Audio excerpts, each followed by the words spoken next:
Hey guys, Harsot here, and today I want to be talking about mainly delusion versus reality. So, what I kind of mean by that is looking at reality versus being delusional and kind of lying to yourself. Now, also want to talk about like when should you be delusional and when should you like be realistic. Like sometimes it's pretty good to be delusional because like let's say you have to do something and statistically speaking it's pretty difficult to do. Like you maybe have 5% chance of succeeding or something. Then it's actually pretty advantageous to be delusional. Like let's take a player like Chris Paul. He's like 5'10", 178, and he wants to play in the NBA. Well, you kind of need to be delusional for that, and then it's a good thing. Also, someone like Kanye West.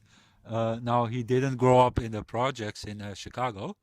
He kind of grew up in the suburbs, but he did have like a lot of struggles, and then you kind of need to be delusional to succeed. Now, it can go wrong, like you can see it with Kanye. Uh, he's kind of like fucked in the head right now, and that's kind of like part of that delusion. Now, it's very useful, like cause it can go wrong. So it's very useful to track. So it's very difficult to be delusional when you're tracking because you cannot really lie to yourself because you have like proper metrics that show you where you're at. So you cannot lie like, oh, I did that thing 100 times or something like that.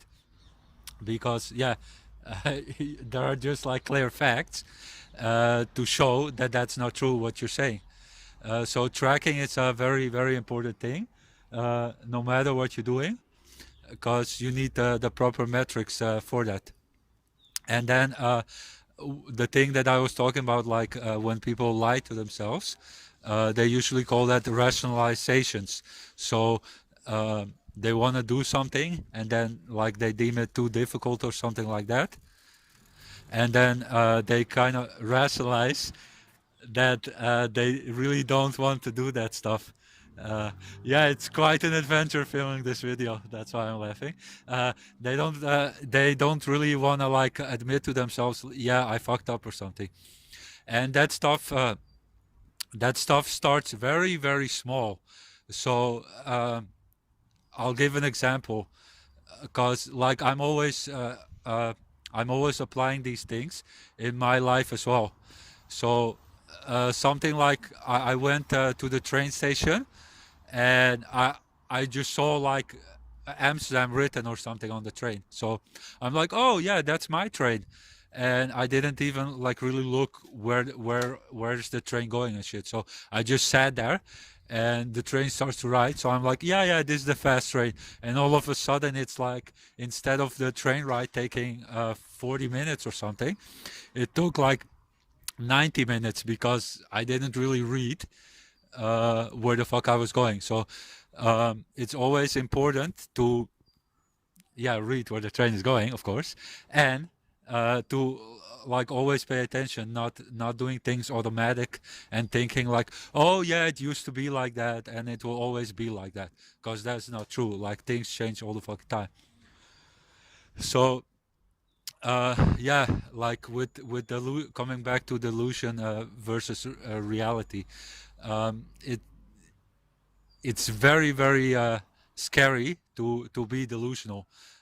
Like something that you can kind of get from that stuff, and everyone has that, of course, is something called blind spots. So blind spots are things that your brain puts up to keep your confidence up. So your brain always wants to keep you alive, and one way to do that is to give you enough confidence. Because if your self confidence is very very low, then you might kill yourself or something, and that means you died. Yeah, it's pretty funny. Like someone fell over there. That's why I'm laughing. So yeah, if your self confidence is low, then you might even die. Yeah, we can sit over there at the bench here. is better. So you might even die when your self-confidence is low. So that's why your brain puts up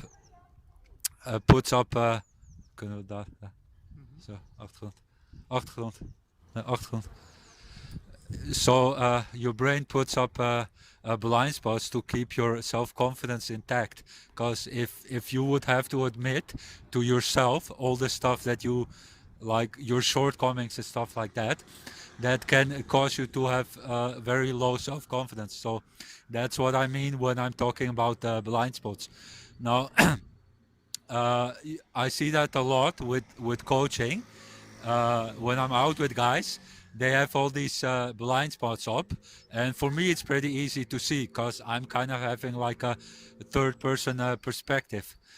For them, like I really have to show them video of stuff that they're doing because it's just like hardcore blind spots.